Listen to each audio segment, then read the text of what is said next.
Apakah hukum tidur semasa masuk waktu maghrib? Hukumnya tengok keadaan. Ada kalanya harus. Ni Imam Nawawi jawab.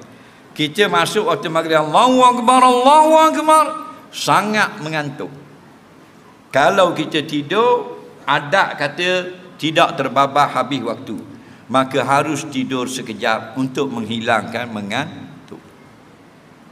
Yang kata haram tidur ialah masa tinggal sedikit, kita tidur dan kita biasanya akan bangun setelah habis waktu, maka haram tidur. Jelas itu. Dah ni perangai suka tidur, asal garik tidur, perangai tak boleh. Nampak? Yang kata boleh tidur dalam kitab-kitab fiqh sangat mengantuk. Sebab tujuan semayang, akimi solata li zikri, dirikan semayang supaya hatimu ingat kepada Allah.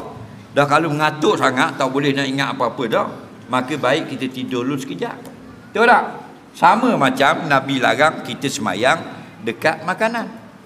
Kenapa? Kerana ayat tadi, akimi solata li zikri. Solat itu supaya hati ingat kepada aku. Mu solat depan kuih, dah ingat dah ke aku. Faham? Mu ingat benda. Kita mari semayang Isya, belakang orang atur nasi biryani, ayam golek belakang sepinggang. Faham? Bila kita semayang, dang kedok aku, dang kedok. Faham? Nah, Nabi katakan la salata bi hadrati ta'am, tidak ada semayang yang sempurna kalau dekat dengan makanan. Apa makna dia? Bila kita tengok makanan, hati perut rasa lapar, makan dulu, kata ulama.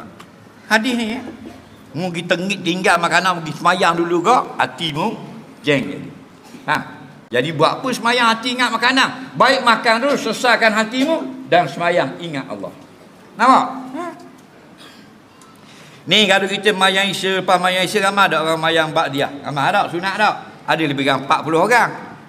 Tu malang tak ada kuih, tak ada nasi. Cerang letak nasi biryani belakang tu. Mari letak jujur 20 pinggang. Faham? Lepas mayang Isya ada mayang sunat.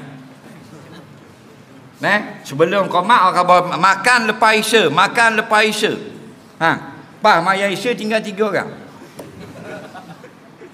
Tok bila? Tok Syiok, Tok Imam. Tok Syiok pun kat pertama jeng dah. Dah 3 orang mayang sunat, orang lain kerting keletang. Bahan dah.